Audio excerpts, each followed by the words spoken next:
watching Charter Local Edition. I'm Brad Pomerance. We're in the Inland Empire today, and we are joined by Ben Johnson. He is a member of the school board with the Alvord Unified School District, which covers significant portions of Riverside County.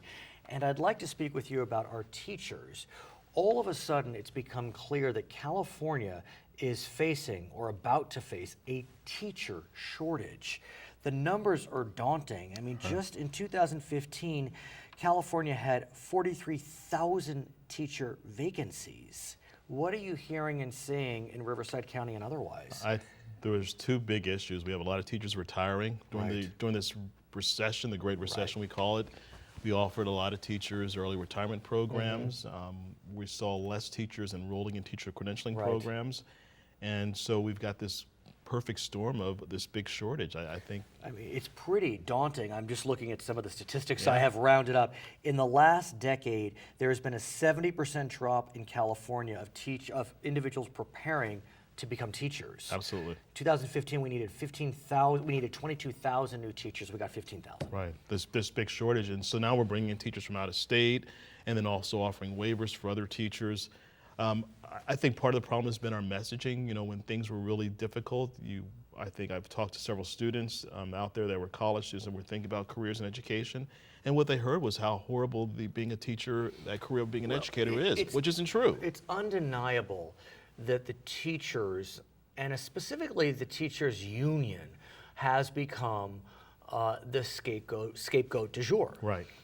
For better or for worse. Look, there's a lot of finger pointing that can go on when you look at the question of teachers, when you look at their salaries, their compensation, their pensions, the ways in which they are terminated. We love our own kids' teachers, but we don't like the teachers. And so what can be done to bring back the luster of the teaching profession? I think it's what you just said, the profession of being an educator. So the dialogue and the narrative has to change about being an educator. And so when things get bad, it's not a bad career, things are challenging, but our teachers are well compensated. I think in California overall they're well compensated. Well, let's talk about pay, if I may, because look, in California, I understand we pay the 5th highest in the nation, but we do have a high cost of living. Absolutely. One teacher essentially will top out at around $90,000 a year. Not bad. No. Not bad, but could one argue, sir, that if anyone should be making 6 figures, if anyone, it should be the individual that is tasked with teaching our children the next generation? In some districts, if you have a doctorate in longevity, you will top out in 6 figures. I think what you see in some of the smaller districts, they're not paying as much. It's very competitive. And so I think in the Inland Empire, you know, I think our teachers are fairly well compensated in Alvord, but it is about HR 101. You want to retain and attract top talent. But I think part of that discussion, as you mentioned earlier, is that talent that's not there, those people that should not be in front of our children. I think that's also part of the discussion too, is how do we get those people out of the industry? Let's talk about termination, because that is a very significant issue. As we know, there was a court case called the Vergara case, and in that case, a Los Angeles Superior Court ruled that the fashion in which teachers were terminated was unconstitutional. They suggested it gave too much protection, but the case was recently overturned. And so here we are, we're in a place where teachers in California will receive lifetime tenure essentially after their second year. 18 months almost, really. Yeah, so I mean, I'd like to have lifetime tenure at the age of 24. I mean, I think that'd be, or 25. I mean, I think that'd be great. Again, I don't want to be a teacher basher. I have 2 kids. I love their teachers. But it is odd that you have lifetime tenure at the age of 24 or 25.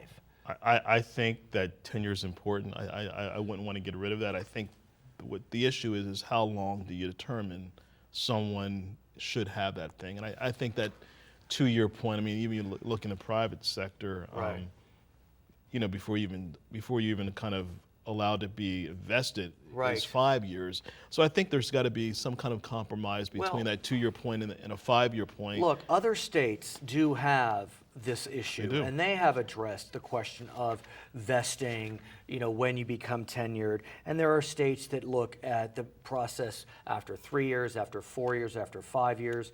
We also know that former Governor Schwarzenegger had looked at a proposition to essentially somehow tinker with the system. That proposition failed, but did it fail because he was unpopular or because people wanted to keep the current system? I think CTA should take leadership in this because I think sometimes districts make rash decisions because they're given such a short window to determine if someone's a good teacher. And the teacher shortage issue, although it's more prominent now, has kind of been an ongoing issue. And so I think we need more time to properly evaluate teachers. I think tenure needs to remain in force, but that period of 18, which really 18 months. Right, because you have to give notice. It's too short. I think it's too short. Sometimes some teachers don't get the support they need. And then other times you get people that are in the job that shouldn't be in the job. And I think you and I have talked about before. I think it was in 2013, only 2 teachers were terminated because of poor performance. Now, we know in the wake of Vergara and then what was known as the Miramonte scandal, which was where a teacher was engaging in sexual acts of which I'd rather not recount. And in that case, as a result of those twin events, the legislature did reform some of the termination rules, but only for those types of egregious acts. Right.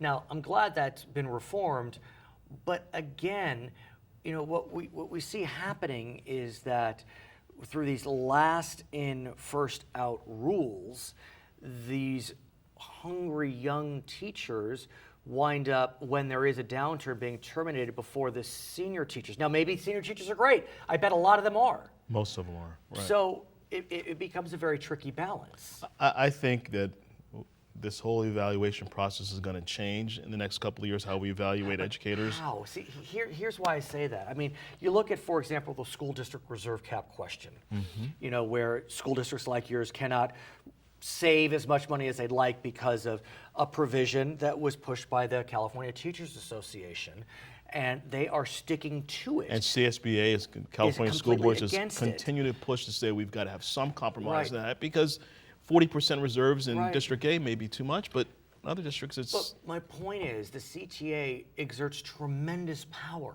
and they went hard against Vergara, and I just wonder, how do we get to a place where there can be sensible reform? Yes.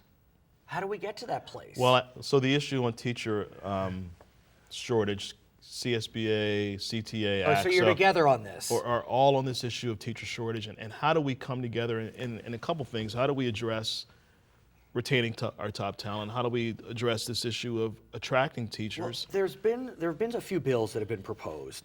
Senator Fran Pavley presented a bill about loan forgiveness for teachers. There's a bill that deals with teacher residency, make it easier for teachers to come from other states. That's Senator Ben Allen. Senator Carol Liu has a bill that would reestablish this kind of one-stop shop for potential teachers. I'm not sure where those bills are, but is that the beginning of the conversation? It has to be, and I think the other thing we've talked about too, and my interest in the community college, but the enrollment has dropped too. As far as these programs, and so if it's not so expensive, students can't leave college with $200,000 in loans and be told to become a teacher. And so if our community colleges can offer these 4-year degrees, and well, let's talk about that. We know right now that 15 community colleges are allowed to offer bachelor degrees. In this county, are there any?